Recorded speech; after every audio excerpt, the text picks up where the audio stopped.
vazhdueshme me Serbinë edhe një kohë bukur gjatë.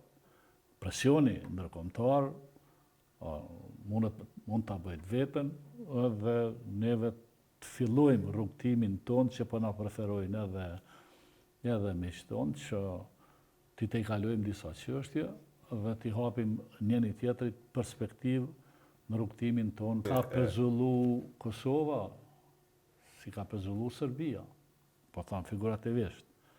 Se Kosova me këtë qeverisin e saj, i ka vendos Amerika sankcione. Ja ka vlerë? Po unë mendoj që Kosova duhet ta lexojë këto si një kapërcim strategjik. Pra kalimi nga komunikimi miqësor i një shteti i cili ka qenë sponzor i lirisë Kosovës, i pavarësisë dhe ndërtimit të institucioneve të Republikës Kosovës, kalon pra në një shkallë ku pezullohet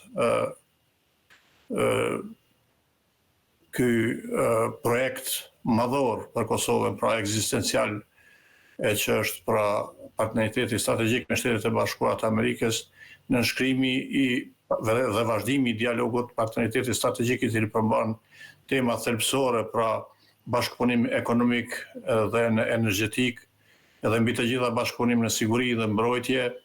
Kjo tregon se Shtetet e Bashkuara të Amerikës fokusin apo vëmendjen e saj strategjike për Ballkanin Perëndimor tash e ka Serbinë, shtetin e Serbisë, ndërsa Kosova mbetet e vetë izoluar, pra si rezultat i një politike të jashtme inkoherente, jo kompetente dhe do të shkoj edhe me tutje duke quajtur një politikë sharlatane